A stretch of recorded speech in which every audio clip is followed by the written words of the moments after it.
Hola a todos, bienvenidos a Diálogo Electoral UG 2025.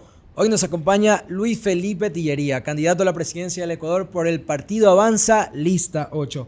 Luis Felipe Tillería Limongi, guayaquileño de 42 años, licenciado en Ciencias Administrativas por la Universidad de King en Estados Unidos. Cuenta con 4 maestrías en Reino Unido, España y Francia. También colabora con varias organizaciones en Inglaterra, donde reside hace 21 años. Fundó la organización que se dedica al asesoramiento académico en temas de negocios, economía y desarrollo personal, llamada LFT Educations en Londres. Estimado candidato, es un gusto, placer, honor tenerlo aquí en este espacio. Bienvenido, ¿cómo está? Sí, muchas gracias. Bueno, antes que nada, un saludo migrante a todos nuestros compatriotas que nos ven y nos escuchan vía internet, desde Italia, España, Reino Unido, Estados Unidos, Canadá, el resto de Latinoamérica y en todo el Ecuador. Antes que nada, jóvenes, yo he venido a una entrevista de trabajo y quiero hacer la entrega, por favor, de mi currículum. Muchísimas gracias, candidato. Porque yo estoy aplicando para el trabajo, no el cargo, de ser presidente de todos los ecuatorianos. Y ese es un trabajo que no lo otorgan los dueños de los partidos políticos y no lo otorgan las multinacionales. Por eso vengo paso a paso, puerta a puerta, a pedírselo a todos ustedes. A los 18 millones de ecuatorianos, jóvenes especialmente, ustedes van a ser mi jefe. Y espero sus preguntas para que me contraten. Muchísimas gracias, candidato, por entregarme toda su trayectoria, sus reconocimientos, sus logros académicos, su preparación académica, cómo ha aportado a la ciudadanía ecuatoriana, cómo ha aportado en sus servicios internacionales. Pero antes de empezar esta entrevista de trabajo, al cual está aplicando usted para la presidencia del Ecuador en los próximos 4 años, queremos hacerles una breve pregunta para conocer el lado humano de Luis Felipe Tillería. Ese lado que nadie conoce y que recién estamos empezando a conocer de la manera política, pero lo queremos conocer del lado humano. Entonces, claro que sí. ¿Qué le parece si empezamos con la dinámica denominada el sombrero de la verdad? ¿Ok? Dele. ¿Le parece? Ok, la temática es la siguiente. Le vamos a hacer preguntas de manera personal en donde usted va a tener un espacio donde se pueda colocar el sombrero. Este sombrero de paja toquilla, que es un referente de nuestra costa ecuatoriana y de nuestro país. ¿Ok? Entonces, vamos a empezar, vamos a hacer un juramento donde usted va a jurar decir la verdad y nada más que la verdad. Así que procedemos, le hago la entrega del sombrero de la verdad. Candidato, los vamos a colocar, por favor. Entonces, su mano derecha me ayuda a hacer el juramento, su mano derecha. Sí, tiene que ser la derecha para decir la verdad, ojo, no se equivoquen de esa. Ok, candidato. Entonces, Luis Felipe Tillería promete decir en este espacio la verdad y nada más que la verdad ante nuestra audiencia. Sí, prometo. Ok, empezamos. Ya puede bajar la manito, candidato. Aquí escuchamos, pero no juzgamos. Y vamos a empezar a hacer las siguientes preguntas. Ok, ¿se considera una persona de libros o de películas, candidato? Ahí me puso a 50-50. Bueno, quizás las películas que están basadas en un libro. ¿Cómo cuáles? El abogado del diablo, me parece excepcional. Otra película que recientemente despertó mi atención fue Limitless o Sin Límites, me parece que es la traducción en español. Genial. Básicamente esos dos son las que me llaman la atención hoy por hoy. Luego, hoy por hoy en Netflix, pues muchas series. Okay. Le diré algo que también estuvo... es de series, candidato. También de series, Obviamente. claro. Algo que yo creo que estuvo muy de moda aquí fue los Juegos del Calamar. Y de alguna manera, pues por un lado, la crítica del capitalismo en Corea del Sur. Sin embargo, uno puede ver los grandes avances que tuvo Corea del Sur, que dicho sea de paso, en algún momento fue 3 veces más pobre que Ecuador y ahora es 5 veces más rico que Ecuador. Habría que estudiar también todos esos fenómenos de cómo se desarrollaron los pueblos y hoy son mucho más ricos que nosotros. Ok, candidato. Otra pregunta. ¿Lleva algún objeto consigo tipo amuleto para la buena suerte? Bueno, no amuleto para la buena suerte, pero siempre tengo a mi mamita protectora que anda conmigo. Tengo mi rosario siempre conmigo. Me protege, me defiende, me da bastante sabiduría, porque todos los días pues tenemos que ir sorteando muchas vicisitudes en una campaña política, en nuestra vida, en la vida de migrante. Recuerde que a mi mamá carnal yo la dejé hace 22 años en el aeropuerto de Guayaquil llorando. Pero siempre me acompaña mi mamita del cielo, ¿no?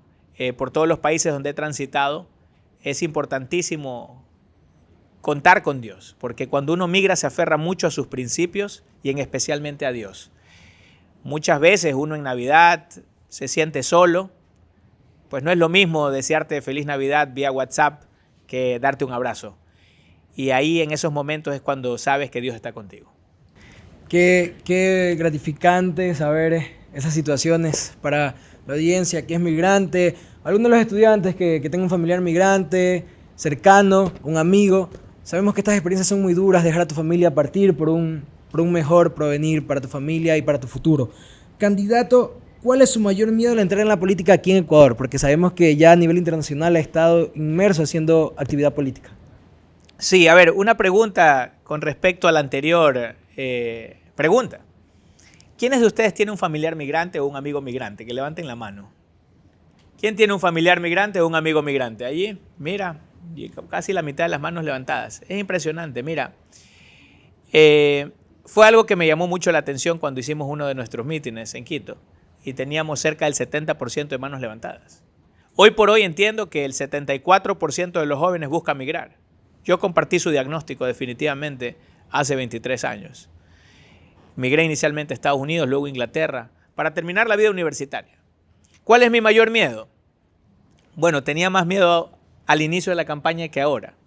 Que todas estas propuestas de la libertad sean incomprendidas porque llevamos 65 años de desventaja. Porque en Latinoamérica hemos tenido 65 años de ideas colectivistas, socialistas, comunistas que arrancaron con Fidel Castro y que han logrado que Latinoamérica hace 60 años representaba el 13% de la economía del mundo. Pero vinieron otras regiones que nos comenzaron a superar, el sur de Asia, China, India, África, el África subsahariana, en fin. Y hoy solamente representamos el 2% de la economía mundial. Es decir, nos quedamos pasmados, nos quedamos enanitos. Ok, candidato. Luego vamos, en esos datos nos vamos a entrar un poco ya a lo que viene su plan de gobierno. Y para cerrar este espacio, el sombrero de la verdad, queremos hablar de gastronomía, porque Ecuador es sinónimo de gastronomía también. Entonces, al llegar a Carondelet, ¿usted qué plato lo va a tener de ley siempre? ¿O qué snack no le faltaría nunca? Mira, que no me había puesto a pensar que se iban a tener esos privilegios de Carondelet. Bueno, sería chévere levantarse con un bolón de chicharrón y queso o con un encebollado. Mira que no me había puesto a pensar que se viene eso. Voy a trabajar más duro para llegar entonces. Y claro, no pueden faltar los cangrejos, pues, ¿no? Eso sí, no los tengo en Londres. Y pese a que ser concejal en funciones te da, pues, cierta movilidad en temas de horarios, porque uno puede teletrabajar, allá no hay cangrejos, entonces no me puedo pegar la escapada para decir, bueno, una cervecita y unos cangrejos, lamentablemente. Pero lo tendremos en cuenta en Carondelet 100%. Obviamente, mencionar que, pues, creo que no sería como un privilegio, sino es que ya Carondelet será su residencia. Entonces, preguntarle qué comería usted todos los días, cuál es su plato favorito, o qué comía usted cuando estaba en el extranjero, algo que lo hacía recordar aquí a su nación, a su tierra. Bueno, siempre hay un restaurante ecuatoriano en diferentes partes de Europa, en Estados Unidos, ¿no? Lo que siempre comía era el encebollado. Obviamente no es lo mismo un encebollado que te lo haga una persona que no ha estado en Ecuador 15 años que un manavita, por ejemplo, o una manavita. Claro, que lo hace todos los días y que tiene que competir porque si no la picantería de al lado, si lo hace más rico, le lleva a todos los clientes, pues, ¿no?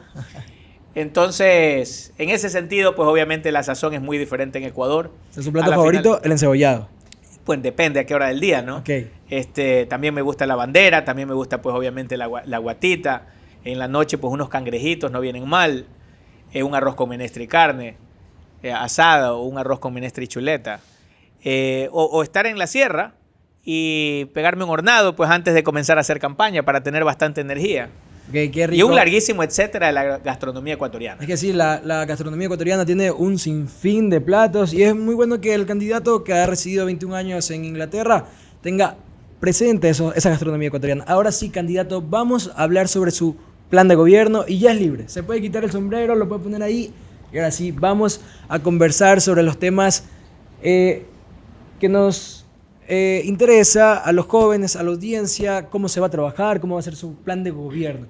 Entonces empezamos con El Banco del Migrante. ¿Nos podría explicar eso para que los fondos se puedan invertir y no estén en manos de banqueros? ¿Cómo nos plantea eso? Sí, a ver, lo primero es que nosotros, a diferencia de los otros candidatos, no venimos a administrar el mismo sistema, ¿no? Aquí se ha dicho, bueno, el presidente tiene que ser como el gerente de una empresa, tiene que venir a administrar lo que tenemos, pero para eso tienen 15 alternativas. Hay otros 15 candidatos que quieren llegar a administrar el mismo sistema corrupto, decadente que tenemos. Nosotros proponemos algo totalmente diferente. Queremos resetear el sistema, totalmente. Borra y va de nuevo. Que sea esta generación la que comience a escribir las páginas de la historia de Ecuador. Desde cero. Imagínense el país ideal que ustedes quieren, lo pueden escribir. Para eso, por ejemplo, tenemos un reseteo político. Necesitamos una nueva constitución y vamos a hablar de eso. Necesitamos un reseteo en materia de seguridad. Vamos a hablar de eso. Pero ahora pues vale la pregunta, necesitamos también un reseteo económico. Es decir, Ecuador no tiene que ser pobre, no está llamado a ser pobre. Ecuador tiene tanta riqueza en su aire, en su tierra, en su subsuelo, que no necesita ser pobre. La razón por la que es pobre es porque artificialmente los políticos en los últimos 45 años han hecho leyes que nos mantienen pobres. Por ejemplo, siempre hemos escuchado que nos dicen, bueno, tiene que venir la inversión extranjera, tienen que venir bancos internacionales. Entonces uno dice, bueno, ¿y por qué no vienen bancos internacionales? ¿Qué lograríamos si vienen el día de mañana 400 bancos a Ecuador? Por esa ley de competencia, entre 400 bancos internacionales, llámese el Chase Manhattan Bank, Royal Bank of Scotland, el Barclays Bank, el Banco de China, conjuntamente compiten contra el Banco Pichincha, el Banco Guayaquil y comienzan a bajar las tasas de interés, ¿no? Entonces, claro, en lugar de pagar 25% de interés anual, comienzas a pagar 3 o 4% de interés anual. O sea, usted propone el ingreso de más bancos claro, al país para que bajen las tasas de interés. Okay. Entonces, el día de mañana, algún joven tiene una buena idea y necesita $40,000. Hoy por hoy, si te quieres endeudar con esos $40,000, en las actuales condiciones pagarías $1,175 mensuales. Entonces quizás el joven dice, oye, ¿y si me va mal? ¿Cómo pago los 1,175 mensuales? Especialmente cuando recién empiezas el negocio. Pero ¿qué sería si uno puede endeudarse a 30 años plazo al 3% de interés anual? Por los mismos $40,000, en lugar de pagar 1,175, pagarías tan solo 168. Entonces, bueno, hasta que te comience a rendir el negocio, como que sí puedes aguantar. Y cuando ya comience el negocio a ser próspero, ya puedes pagarlo de una sola. Eso ganaríamos si aquí hay 400 bancos. Entonces, la siguiente pregunta es, ¿por qué no han venido los bancos? ¿Cómo hacer para que vengan esos bancos? Bueno, tengo que hacer una pregunta anterior.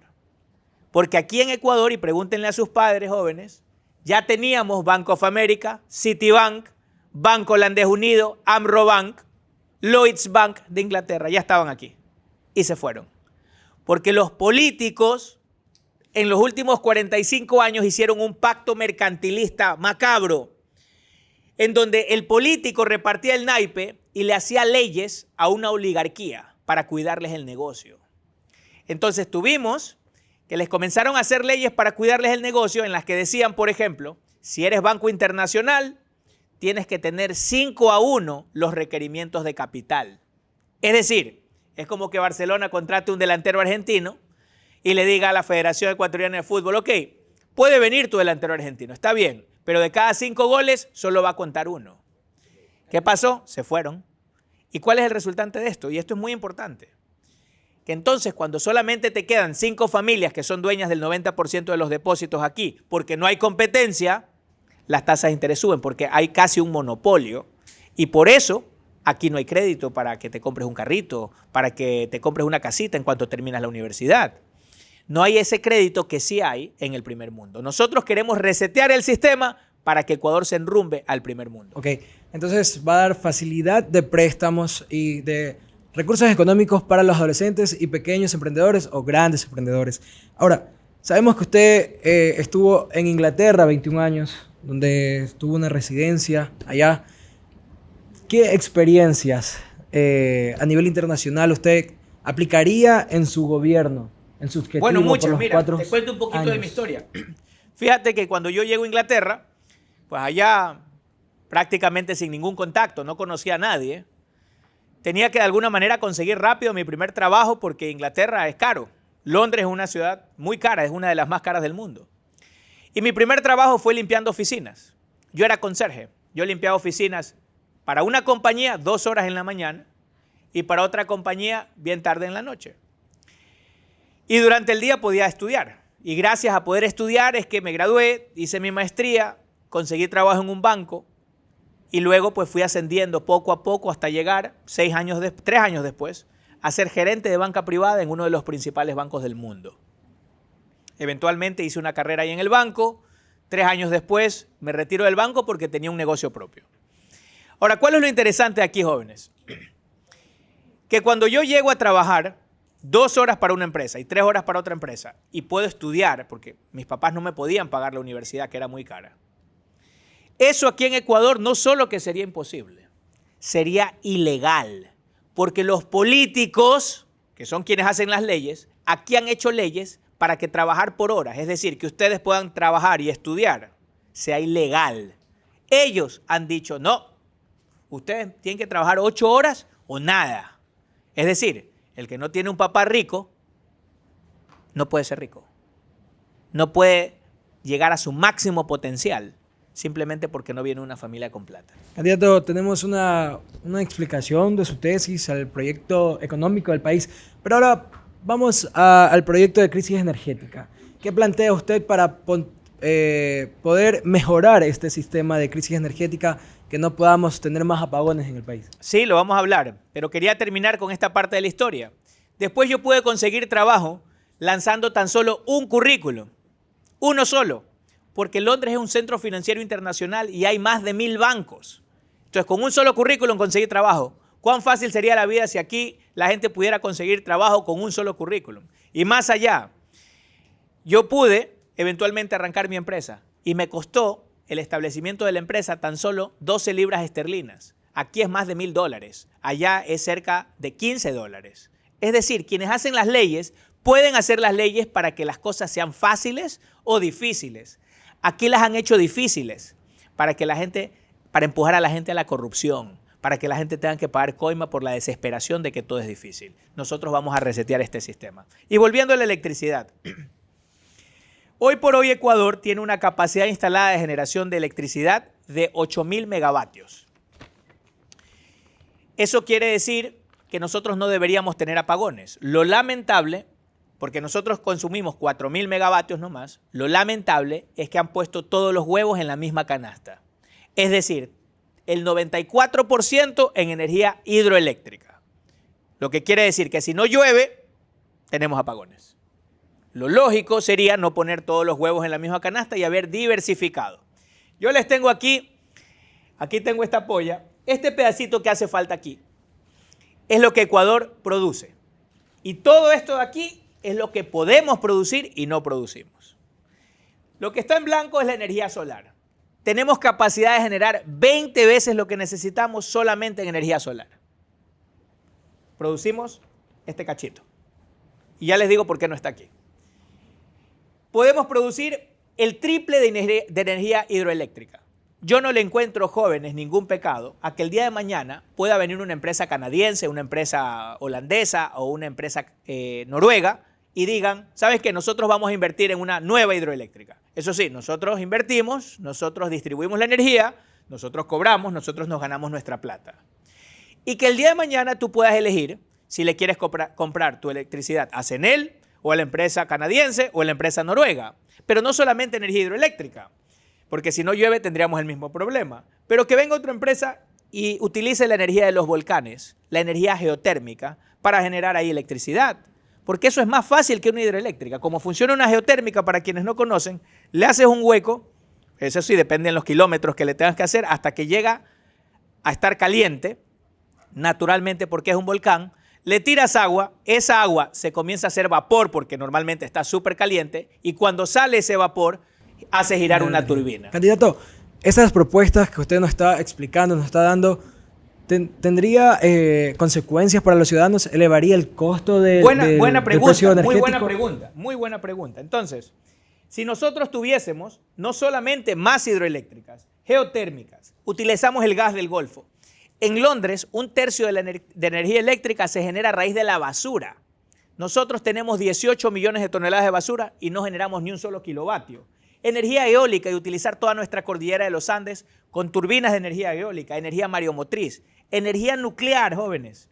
La energía nuclear podría abastecer una sola central, podría abastecer 10.000 megavatios, es decir, 22 veces más de lo que fuimos a comprarle a Colombia, con un solo reactor. Yo sé que es rara la energía nuclear, solo lo tienen las grandes potencias, porque el uranio es escaso. Sin embargo, en Ecuador, en la cordillera del Cóndor, tenemos uranio. Si es que tenemos, y ahí viene su pregunta, si tuviésemos 40 empresas ofreciendo diferentes tipos de energía, con 40 empresas compitiendo por los clientes, ¿qué es lo que tendríamos? Lo mismo que normalmente tenemos en los almuerzos. Pues. Cuando llegas a la calle donde están los almuerzos, el almuerzo es barato porque tienes mucha competencia. Si tuviésemos no una empresa como tenemos ahora, estatal, si tuviéramos 40, todas estarían compitiendo por darte un buen servicio a un bajo precio. Lo lamentable es que ahora el gobierno, el Estado, los políticos te han dicho, nosotros es verdad, tenemos todo este potencial, todo esto. Ellos están peleando por este cachito para seguir robando, porque nadie les puede hacer competencia. Prefieren que tú tengas hasta 14 horas de apagones con tal de que nadie se les meta en el negocio. Por eso necesitamos resetear el sistema. Ok, candidato. Ahora vamos a tener un espacio donde los estudiantes van a hacerle preguntas a usted. A las órdenes. Ok. Tenemos... Mis futuros jefes. Exacto. Tenemos a un compañero de la Universidad de Guayaquil, así que damos el paso adelante. Te escuchamos. Hola, mi nombre es Henry Gómez, estudiante de la Facultad de Ciencias Matemáticas y Física. Candidato, tengo una pregunta sobre su propuesta a campaña del programa 3.0 Fast Track. ¿Podría explicarnos un poco más sobre eso?